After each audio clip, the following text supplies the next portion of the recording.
Gilgame necessitava de um companheiro, e no deserto vivia um homem chamado Enkidu, que era um dos experimentos genéticos de Enki e um émulo em força física para Gilgame. Os deuses decidiram capturar Enkidu para que servisse de companhia a Gilgame. Enkidu ainda era um selvagem e estava em um estado inocente de telepatia com os animais das estepes e dos bosques. Com o fim de capturar a Enkidu, os deuses o enviaram a uma de minhas sacerdotisas para que o seduzisse. Ele nunca tinha visto uma mulher tão formosa. Enfeitiçado por seu corpo sedutor, se deixou vencer pela paixão e copulou com ela uma e outra vez.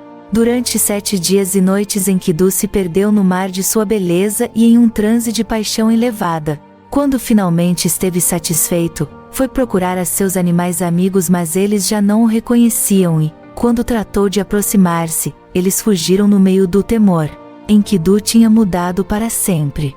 Como se sentisse sozinho e perdido, sem onde ir, o pobre Enkidu timidamente seguiu a sacerdotisa para Uruk, onde foi entregue ao Gilgame.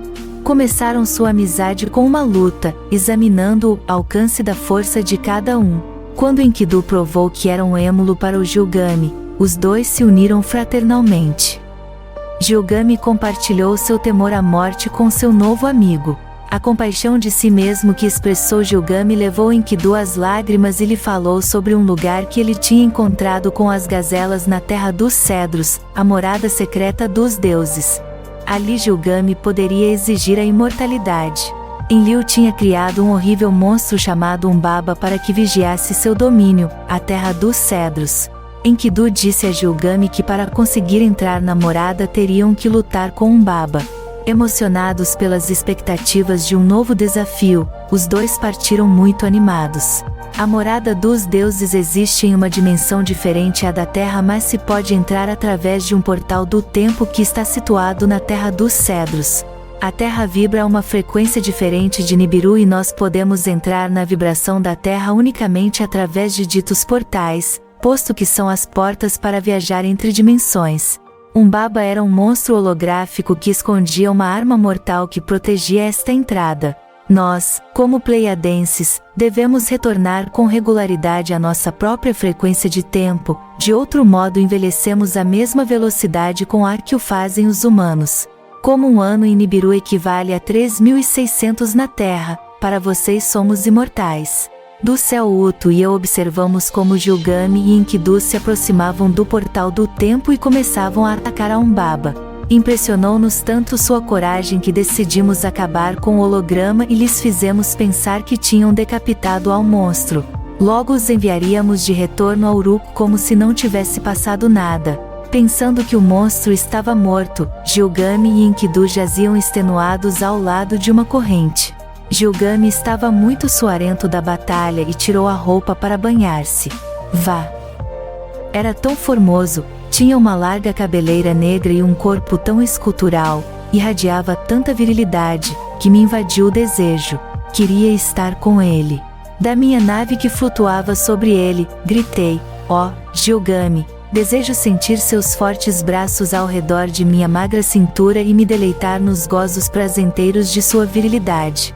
Também lhe ofereci terra e riquezas, poder e fama, usual. Podem imaginar minha frustração quando se negou. Até me insultou dizendo como eu tinha convertido a tal homem em rã e a outro em lobo. Expressou com desvario: é um fogo de cocção, que se apaga com o vento, uma porta traseira que não protege nem do vento nem da tormenta, um palácio que se derruba sobre quão valentes o defendem, um poço cuja tampa se desaba. Um sapato que remói o pé de seu dono. Não era minha culpa que tivesse vivido mais que todos os homens que foram meus amantes. Ele seguiu me insultando. A qual de seus amantes amaste para sempre? Qual de seus pastores te segue agradando?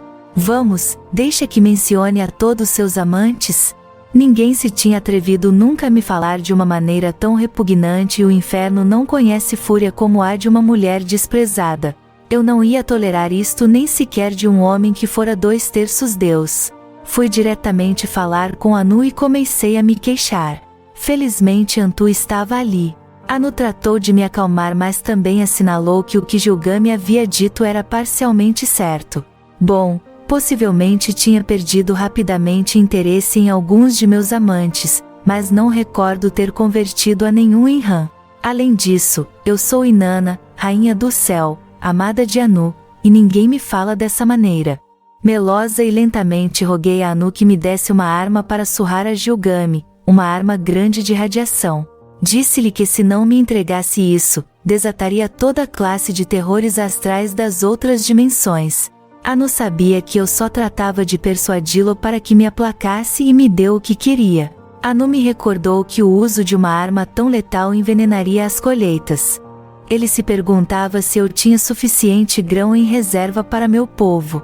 Quando lhe disse que sim, ele aceitou. Agora vejo que de vez em quando eu tinha muito mau gênio.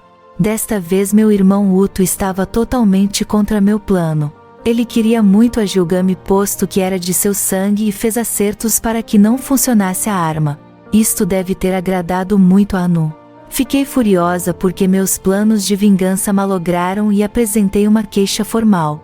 Anu consultou com seu filho Enlil, que decidiu que Gilgame e Enkidu deveriam ser castigados por ter atacado a Umbaba, desafiando com sua ação as armas dos deuses. Anu propôs a pena de morte, mas Enlil não estava disposto a ver morrer Gilgame e arrumou a disputa oferecendo matar somente a Enkidu. Enkidu não pôde aceitar que se negociou sua morte de um modo tão frio e caiu em depressão. Enquanto o pobre Enkidu jazia doente e inconsciente, Gilgame se obcecou mais com sua própria morte e começou a chorar e a queixar-se de seu destino.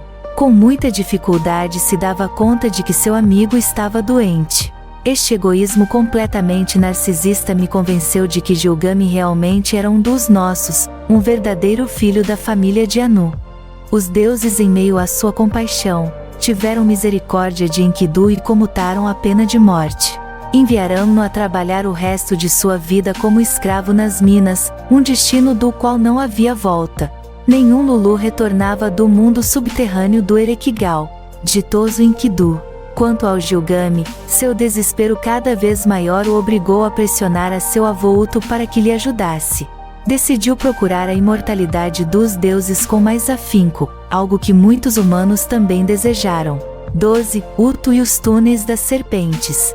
Quando Anu começou pela primeira vez a colonizar a Terra fazendo há mais de 500 mil anos, já existiam milhares de quilômetros de túneis subterrâneos. Ditos túneis e covas foram construídos pelo povo do dragão e o povo da serpente.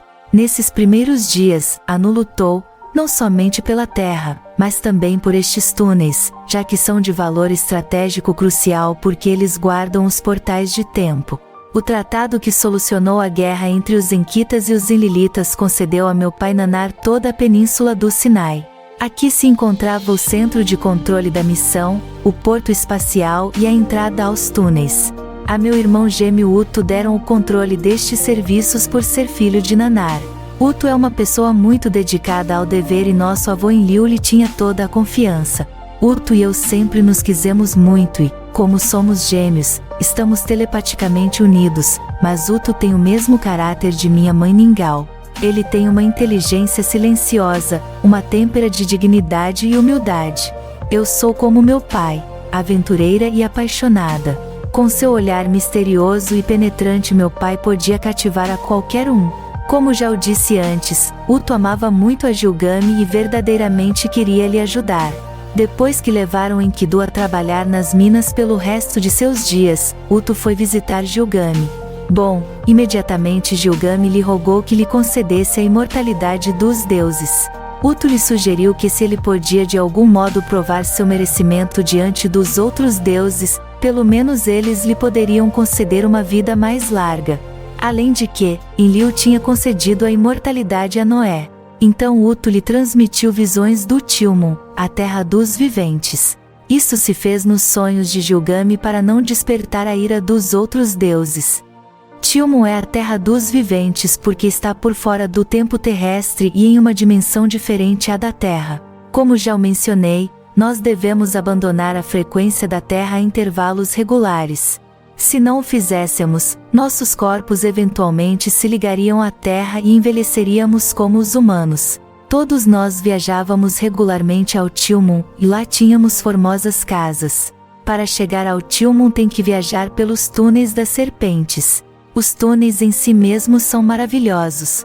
No princípio se formaram mediante os vermes das serpentes e vão em forma de círculos concêntricos com curvas intermináveis. A cor da luz nestes lugares é um dourado esverdeado e se vê que as paredes brilham com uma substância viscosa. A baba não é mais que um selador, mas repele aos humanos bastante bem. Muitos quilômetros dos túneis estão em total escuridão. Em muitas estranhas ocasiões acharam os humanos na entrada destes túneis. Para encontrar as entradas e ter acesso, tem que estimular a energia serpente, o que vocês chamam de Kundalini ou Chi. Sem um domínio destas forças sutis, a entrada permanece invisível. A mitologia da Terra está cheia de histórias sobre estes lugares. Alguns humanos em estados alterados tropeçaram com eles sem sabê-lo, mas muito poucos retornaram. Os xamãs das chamadas tribos primitivas da Terra obtiveram acesso com frequência, mas eles preferem guardar silêncio quanto a isto. Na época presente há 7 entradas em ditos túneis. Uma está localizada debaixo da Esfinge no Egito e outra está em Jerusalém. Uma terceira entrada está no fundo do Oceano Pacífico perto de um lugar chamado Vanuatu. O Lago Titicaca no Peru, o Monte Shasta na Califórnia e o Monte Meru nos Himalaias guardam outras 3. A 7ª entrada já sob o grosso gelo da Antártida. A Antártida é também a locação de um torés magnético que dá potência a todos os túneis com energia de plasma. Em sonhos, Utu disse a Gilgame que entrando pelos túneis das serpentes poderia encontrar o Tilmon, a terra dos viventes, onde vivia Noé, o sobrevivente do grande dilúvio. Se Gilgame encontrasse Noé, talvez este lhe desse o segredo da imortalidade. Como os túneis eram seu domínio, Utu pensou em ajudar a Gilgame projetando uns quantos hologramas úteis dentro do cérebro de Gilgame para guiá-lo em seu caminho. Eu pessoalmente estava já aborrecida de todo esse assunto de Gilgame, isso já não era algo para mim. Mas Utu não deixava de me contar cada detalhe da viagem do pobre Gilgame. Ele observava cada passo de seu precioso neto. Mais tarde os Lulus compartilharam seu ávido interesse e a lenda da busca da imortalidade por parte de Gilgame se fez muito popular. Ilustrava todos os seus temores, esperanças e derrotas. Se Gilgame não podia viver para sempre, então quem de sua raça poderia fazê-lo? Nos primeiros dias da colonização da Terra em que tinha ampliado os túneis, lhe pareceu muito lento o método dos vermes, de modo que usou raios antimatéria para evaporar a rocha. Em alguns lugares este procedimento deixava borbulhas grandes sobre as paredes que refletiam luz de uma maneira muito estranha, em que adorava e estava feliz com seus túneis de borbulhas. Em seu laboratório do Abzu, em que sempre estava inventando monstros e criaturas mutantes genéticas, de modo que criou uma boa quantidade de monstros feios para que vigiassem as entradas nos túneis que conduzem a outras dimensões. Com a ajuda de Utu, Gilgame cruzou as montanhas e chegou até a entrada de um dos túneis. Ali se encontrou com alguns dos guardiães escorpiões de Enki. Estes eram monstros com pernas humanas e corpos e cabeças de escorpião. Assustaram muito a Gilgame e lhe advertiram que estes túneis escuros se convertiam em um labirinto de morte para quase todos os humanos. Negaram-lhe a entrada. Logo, como por arte de magia, Utu deu o sinal para que o deixassem passar. Por isso lhe pareceu como uma eternidade. Gilgame vagou em escuridão total através do labirinto, chocando-se contra as paredes, machucando seu corpo e chamando Utu como um louco. O ar era tão pesado que com muita dificuldade podia respirar, mas não obstante continuou sua viagem. Como via toda a classe de demônios horríveis que o empurravam contra as paredes, começou a acreditar que estava louco. Perdeu todo o sentido de orientação e sua única realidade era a escuridão. Então aconteceu algo extraordinário.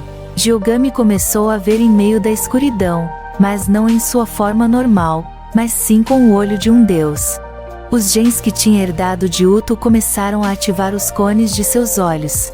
Ao princípio só via os contornos dourados das paredes, como em uma foto em infravermelho e, embora pensava que ainda caminhava em meio da escuridão total, os contornos lhe serviram como guia e evitaram que golpeasse seu corpo contra as paredes. Ao sair do túnel, Gilgame entrou no jardim dos deuses. A princípio estava aturdido, mas começou a refrescar-se com água e frutas. Ele estava em um dos jardins famosos de minha bisavó Antu.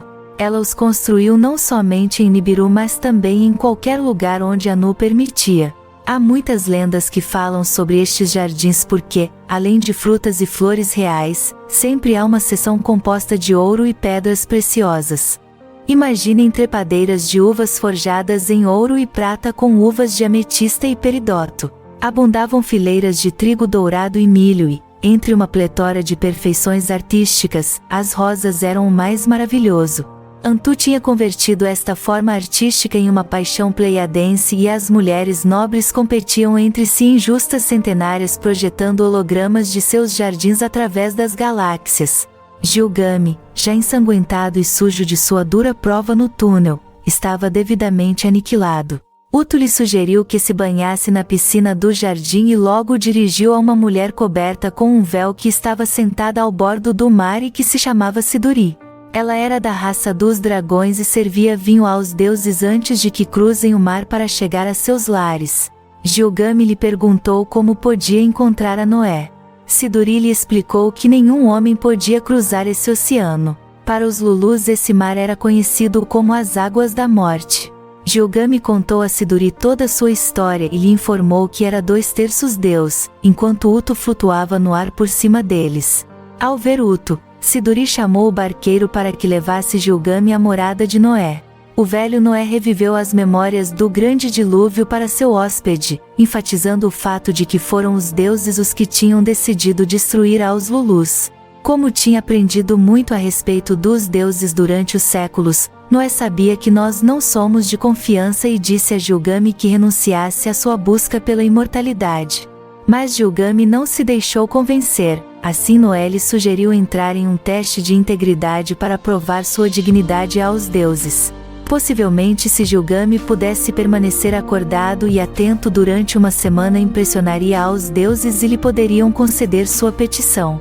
Então o pobre Gilgame se sentou para provar-se a si mesmo, mas imediatamente ficou dormido. Exacerbado, Noé lhe contou então sobre uma planta que crescia no fundo do mar e que o poderia tornar imortal. Com valentia Gilgame mergulhou e trouxe a planta até o bote, só para que a roubasse uma serpente. Para Gilgame, a imortalidade dos deuses lhe tinha escapado para sempre, até com toda a ajuda de Utu.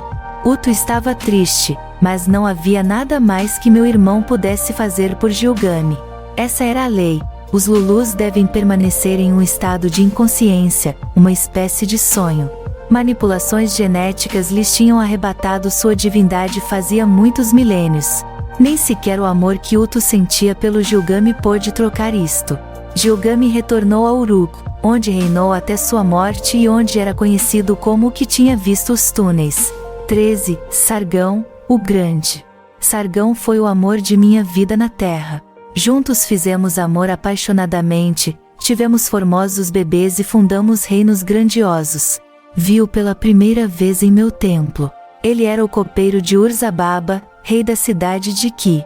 Chamou-me a atenção porque era muito parecido com meu pai Nanar. Tinha seus mesmos olhos. Embora ninguém sabia com exatidão quem era o pai de Sargão, eu tinha minhas suspeitas. A mãe de Sargão era uma sacerdotisa em um de meus templos do amor. Quando nasceu, ela o envolveu em mantas em uma cesta de juncos e o colocou no rio. Enquanto ela orava, cuidadosamente observava como flutuava até chegar a um homem chamado Aki que estava encarregado de irrigar os campos com água do rio. Aki tirou Sargão das águas, adotou-o como seu filho e lhe ensinou a cuidar do jardim.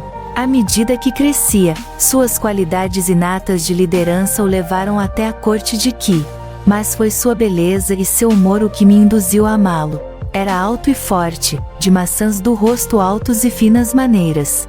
Era extremamente inteligente e seu próprio ser impunha lealdade.